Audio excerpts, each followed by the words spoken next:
Sanjay Pawar. Without wasting any more time, let's move further. The next performance is nothing but the stand-up comedy by Shubhangi Dadade from third year.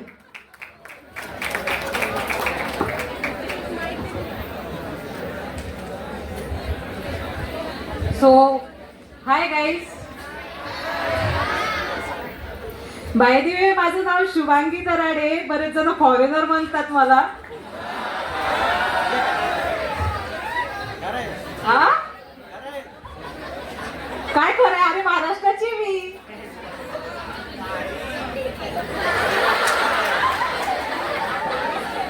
Stand up comedy मला करायचं का तुम्हाला करायचंय? So तुम्हाला first इयरला पाहून ना लाईक मला माझी आठवण येते, कारण मी पण तुमच्यासारखीच होती फर्स्ट इयरला. हे भाऊ तू तुमचं प्रॅक्टिकल एक्झाम आहे का ऑक्टोबरला? काही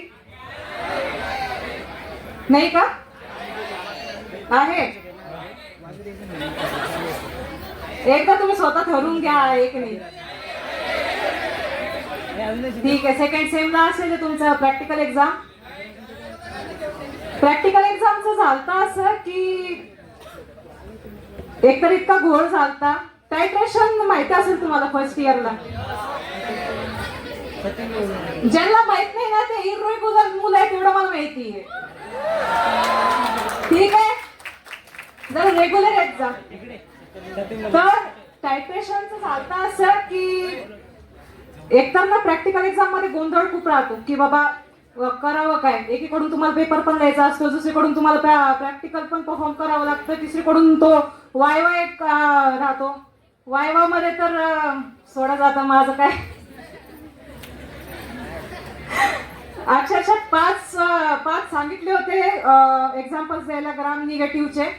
त्यातला फक्त मला सॅल्मोनीला माहित होता, बाकी चौथे तर कोणाला काही माहित नव्हतं. माझ्या बाजूचे जे मुलं होते अक्षरशः इरेग्युलर मुलं होते, त्यांच्याकडे पाहायला काहीच नाही, गेला आउट. तर झालं असं की टायट्रेशन आम्हाला करायचं होतं, केमिस्ट्रीचं होतं. आमचं केमिस्ट्री आणि मायक्रोबायोलॉजी असे 2 प्रॅक्टिकल एक्झाम्स लागलेले होते स्टार्टिंगला. आणि टायट्रेशन कोणी काढलं कोणाला माहिती का? लाईक सायंटिस्ट कोण होता? नाही माहिती. तर तुमच्या माहितीसाठी सांगेल, फ्रँकोइस असा कोणतरी नावाचा सायंटिस्ट होता, त्याने टायट्रेशन काढलं होतं. हा तेच. तर फ्रँकोइस जर जिवंत असतं ना, त्यांनी जर आमचं टायट्रेशन पाहिलं असतं तर खरंच जीव दिला असता. कारण इतके भारी लेवलचे आम्ही टायट्रेशन केलेली तुम्हाला म्हणजे अजूनही आमचे इन्व्हिजिलेटर देवकी मॅम होते बरं का, त्यांना सुद्धा कळालं नाही आम्ही ते टायट्रेशन नेमकी केलेलं कसं आहे. कारण एकदम परफेक्ट पिंक आलं त्याच्यात. पिंक आला पाहिजे कलर, माहिती ना? हा लाईट पिंक, डार्क पिंक, काय कोणता पिंक असेल मला नाही माहिती. तर झालं असं की एक तर टायट्रेशन करायचे होते, 5 रिडिंग्स घ्यायचे होते आम्हाला. ठीक आहे, 5 रिडिंग्स होत्या आणि आम्हाला बहुतेक 30 मिनिट्सचा टाइम होता टायट्रेशनसाठी. ठीक आहे. आता माझ्या बरोबर जे आता होस्ट केलं, साक्षी नाव होतं तिचं, ती होती माझ्या बरोबर आणि बाकीचे 3 मुलं होते जे इरेग्युलर होते. ठीक आहे. चालतं असं. आता आम्ही 10 मिनिटं झाले, 15 मिनिटं झाले, आम्ही टायट्रेट करायला लागलो. तुम्हाला माहिती आहे फ्लास्कमध्ये ऑक्झॅलिक ऍसिड असतो, त्यानंतर बर्फ राहतो, बर्फ पण टाकतात बरेच जण, आणि फिनॉप्टॅलिन इंडिकेटर राहतो, आणि ब्युरेट मध्ये NaOH असतो. बरोबर. झालं असं आम्ही ते टायट्रेट करायला लागलो. फ्लास्क घेतला खाली, ब्युरेटच्या खाली, त्याला मिक्स केलं. 5 मिनिटं झाले, 10 मिनिटं झाले, 15 मिनिटं झाले. ती एस नाही केलं कधी. म्हणलं आता करावं काय.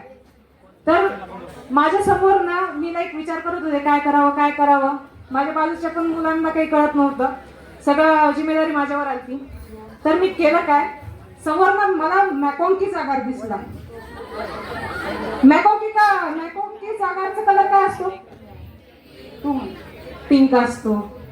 आपलं टायट्रेशन पण काय पाहिजे? समजून घ्या मी काय केलं असेल. मी केलं काय, थोडंसं आता इन्व्हिजिलेटर आमचे देवकी मॅडम होतं, ठीक आहे. आणि माझी स्टार्टिंगला खूप अशी फटत होती, मला आता कायच करावं देवकी मॅडम आहेत, मी यांच्यासमोर आधार पण नाही देऊ शकत. तर मग मी केलं काय, माझं ना सामान घेतलं मी, बरं का, माझं बॉक्स राहतो, तुम्हाला बॉक्स असेल ना, स्पॅच्युला वगैरे ते सगळ्या गोष्टी असतात. मग ते स्पॅच्युला घेण्याच्या नादात मी ते मॅकॉन्की जागार घेतला, त्यात बटर पेपरमध्ये थोडासा आपला घेतला, जास्त काय घेतलं नाही मी. आणि ते पिंच घेऊन मी माझ्या ॲप्रॉनच्या ह्याच्यात ठेवला, मला जे होईल ते होईल.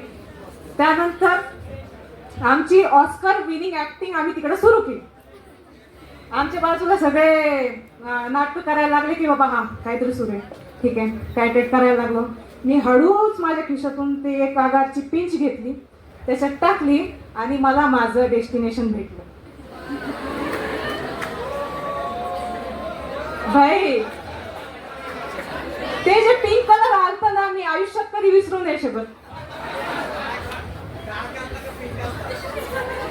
डार्क आलता तरी पण मॅमला संशय नव्हता आला, ठीक आहे. नाही पास झाले ना, होपलंच आहे मला. फर्स्ट इयरचा हा हा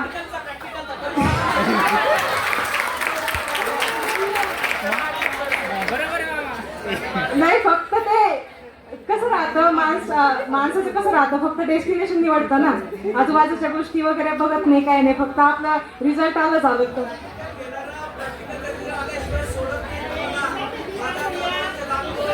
प्रॅक्टिकल एक्झाम हो मामा मामा मामा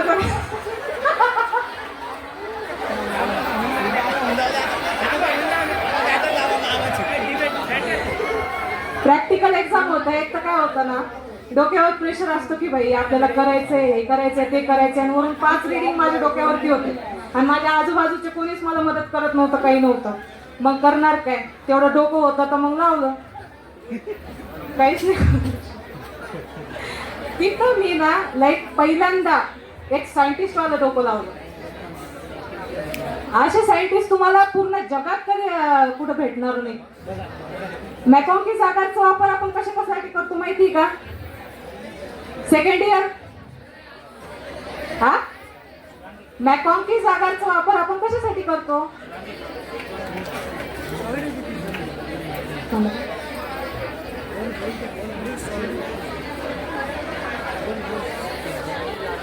मॅकॉन्की जागार आपण युजली लॅक्टोज फर्मेंटिंग बॅक्टेरियासाठी यूज करतो, पण त्याचं न्यू इन्व्हेन्शन मी असा काढला की त्या मॅकॉन्की जागारचा वापर आपण टायट्रेशनसाठी पण यूज करू शकतो. झालं.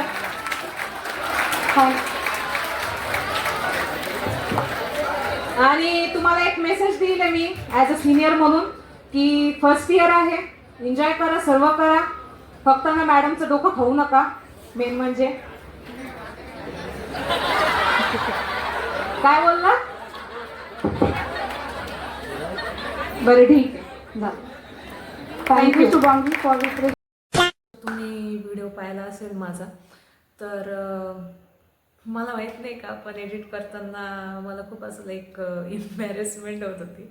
कारण एक तर झालं असं की मला जे बोलायचं होतं ॲक्च्युली, तर ते कुठे ना कुठे स्टेजमध्ये निघलं नाही बिकॉज ऑफ माय फिअर्स. आणि त्याच भीतीमुळे कुठे ना कुठे जे स्टँडअप कॉमेडी मी तयार केली ती ॲक्च्युली ती प्रॉपरली झाली नाही मेन म्हणजे.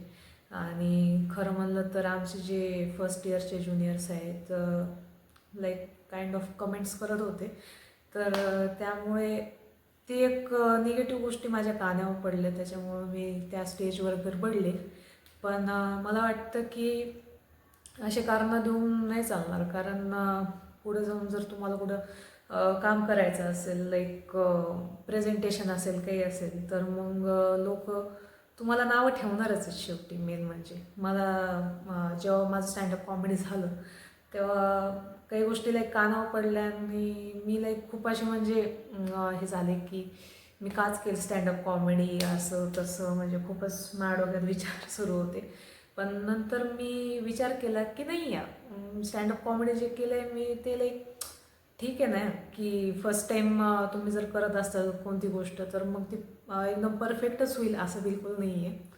तर ह्या एक्सपिरियन्सवरून मला एक गोष्ट कळाली की अजून मला इंटरॅक्शन वाढवायला पाहिजे आणि मेन म्हणजे जे ऑडियन्स आणि जे माझं जे आहे समजा कम्युनिकेशन ते मला अजून इंटरॅक्टिव्ह बनवायला पाहिजे. आणि मेन म्हणजे बऱ्याच जणांनी मला लाईक विचारलं तू टायट्रेशन का घेतलं, तू त्या व्यतिरिक्त पण बऱ्याच गोष्टी घेऊ शकते. आता हे बघा सर्वात पहिले माझ्या डोक्यात ना म्हणजे असे बऱ्याच गोष्टी होते फर्स्ट इयरला लाईक रिलेशनशिप रिलेटेड, त्याच्यानंतर सिंगलहूड वगैरे वगैरे असले बरेच होते माझ्याकडे स्टँडअप कॉमेडी. पण कसं राहतं समोरचं व्यक्ती कोण बसलेलं आहे आणि त्या समोरच्या व्यक्ती समोर आपण काय बोलतो आहे या गोष्टीचं आपल्याला भान ठेवणं फार महत्त्वाचं आहे. तुम्ही माझं जे पहिला फ्रेशर्स पार्टीचा व्हिडिओ पाहिलेला असेल त्याच्यात ते इझार शेख म्हणून नाव आहे त्याचं, त्याने जे स्टँडअप कॉमेडी केली ऑब्व्हियसली मला तर आवडली समजा त्याची स्टँडअप कॉमेडी. पण कसं होतं त्याने जी स्टँडअप कॉमेडी केलेली आहे ना ते चुकीच्या प्लॅटफॉर्मवर केली आहे. तर जर प्लॅटफॉर्म तसा असलं तर मग लाईक आपण त्यात काही करू शकत नाही. ठीक आहे, तर टीचर्स आपल्यासमोर आहेत त्याच्यानुसार मी काय विचार केला की टायट्रेशनच करावं जेणेकरून मग माझं जे एक मोमेंट होता तो मी शेअर केला ॲक्च्युली. आणि ते तसं मोमेंट शेअर करून मी एक मला वाटलं की असेल मे बी फनी, मला माहीत नाही बाकी लोकांना काय वाटलं काय नाही, पण थोडंफार तरी मी लाईक लोकांना हसवलं एवढं मला वाटतं. तर तुम्ही सांगा मला कमेंट करून की तुम्हाला कसं वाटलं माझं आपलं स्टँडअप कॉमेडी वगैरे वगैरे. आणि सॉरी की मी लाईक जसं स्टँडअप कॉमेडी करायचं होतं मला तसं करता नाही आला, एवढं म्हणजे फनी मला करता नाही आला. बट नेक्स्ट टाईम मी नक्कीच अजून फनी करायचा प्रयत्न करेल. आणि माझा एक विचार होता की मी इंस्टाग्रामचे रील्स वगैरे किंवा मीम्सवर मी रिॲक्ट करावं, कारण मी युजली मी पाहिलं नाही कोणाला की मराठी क्रिएटर्स जेवढेच समजा त्यांना मी अजून पाहिलं नाही एवढं की ते लाईक मीम्स रिव्ह्यू करत असतील का काय. तर माझ्या डोक्यात एक प्लॅन होता की रिव्ह्यू करावा मीम्सवर. तर तुमचं यावर काय म्हणणं आहे ते तुम्ही मला लाईक कमेंट्समध्ये शेअर करू शकता. आणि जर तुम्हाला मीम रिव्ह्यू आवडत असतील तर मी नक्कीच माझं पुढचं जो व्हिडिओ असेल ते मी माझ्या मीम रिव्ह्यूवरच करेल. तर थँक्यू तुम्ही माझा स्टँडअप कॉमेडी पाहिला असेल तर. आणि प्लीज लाईक शेअर आणि सबस्क्राईब करा. So bye bye. एक तो लाइक और शेयर ठोक दीजिए, महाकाल का दबा के लाइक और शेयर ठोक दीजिए, 5000 लौटे दिख जाना चाहिए।